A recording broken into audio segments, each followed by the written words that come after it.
This robot is on the clock.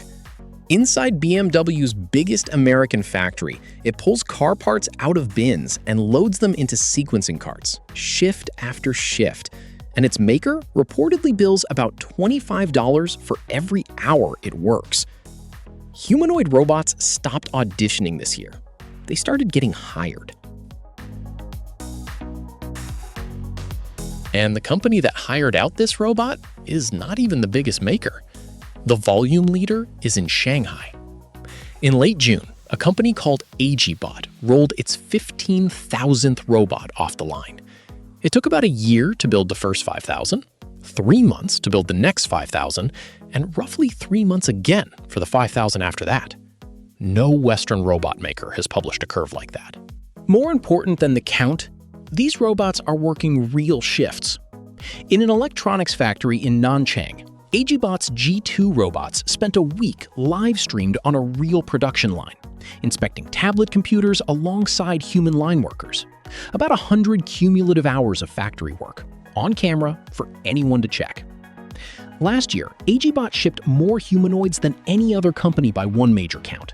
5,168 robots, roughly 39% of everything shipped worldwide. Its neighbor disputes that crown. Unitree shipped over 5,500 humanoids last year, by another count. The trackers genuinely disagree about who was first.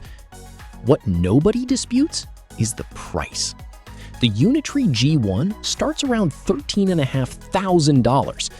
That is a full humanoid robot for the price of a used car. And it is why G1s keep showing up in research labs, robot boxing rings, and viral videos doing this. Here is the honest read on the backflips. They are marketing for a platform, not proof of factory work. Unitree sells you the robot. You do the deploying. And that business works. Unitree is profitable. And this month, Chinese regulators cleared it to list on the Shanghai Stock Exchange, raising over $600 million as China's first humanoid robot stock. So that is China's lane. Build many, price low, ship fast. The American lane is the opposite. Fewer robots, but robots with jobs and invoices. Figure is the clearest case of the American lane. Its previous robot spent 10 months inside BMW's Spartanburg plant, running 10-hour shifts 5 days a week. It loaded more than 90,000 parts and helped build over 30,000 BMW X3s. So in June, BMW upgraded the relationship. The new Figure 03 now handles complex logistics sequencing, picking parts from unsorted containers and arranging them in the exact order the assembly line needs. Figure built its own dedicated robot factory, tooled for 12,000 units a year, and the BMW work is reportedly billed at about $25 per robot operating hour. That number matters more than any spec sheet, because a plant manager can drop it straight into a labor spreadsheet. Agility Robotics has the longest paying track record. Its robot Digit has been moving totes in real warehouses since 2023 for Amazon and for the logistics giant GXO, and it has logged tens of thousands of paid operating hours. The catch is cost. Getting Digit runs on the order of $250,000 per robot, mostly sold as a service. It genuinely works today. But at that price, it spreads at warehouse budget speed, not smartphone speed. Then there is the bet. This spring, the last Model S rolled out of Tesla's Fremont factory after 14 years, and the floor is being rebuilt around one product: Optimus. Tesla says more than 1,000 robots already work inside its own facilities, hauling parts and collecting training data. The target price is $20,000 to $30,000. Public sales are promised for late 2027. The stated ambition is 1 million robots a year. None of that makes Tesla a supplier today. There are no outside customers, and Musk himself calls the early ramp painfully slow, with 10,000 unique parts to industrialize. But Tesla is the only contender whose robot factory was designed for car industry volume from day one. Around those 5, the rest of the field? Fast. Boston Dynamics Atlas is probably the most athletic machine on Earth, and it is learning parts sequencing for Hyundai's factories. Capability first, volume later.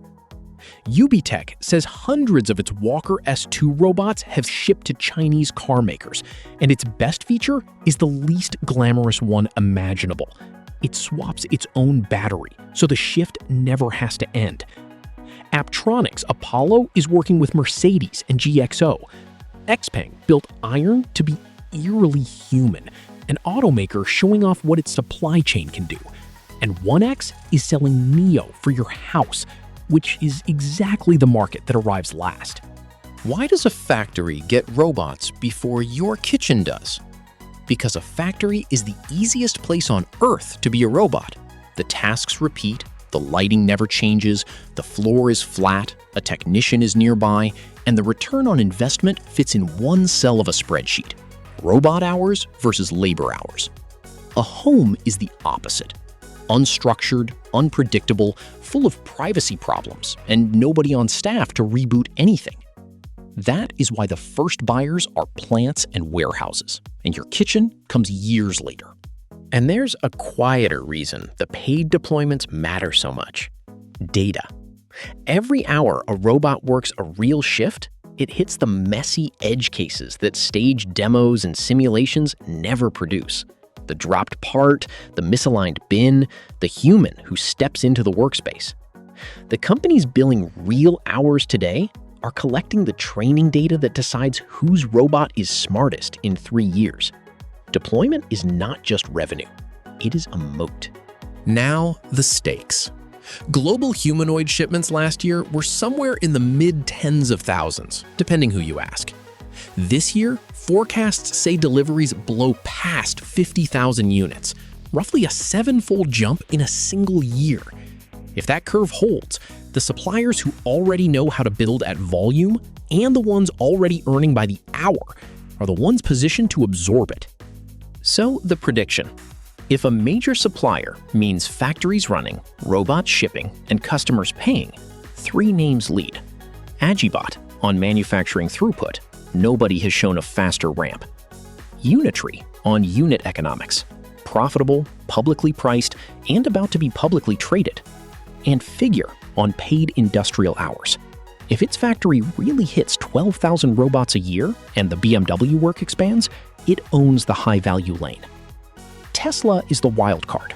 Move it to the top of this list the day an outside customer takes delivery, and not a day before. And here is what would break this call. If Agibot's factory hours do not turn into repeat orders, volume was vanity. If Figure's factory misses its numbers, the robot hour stays a boutique service. If Tesla's line ramps like a car plant instead of a science project, everything above it gets reshuffled. So watch the shipment tables, not the demo reels. The backflips were the audition. The paychecks are the job.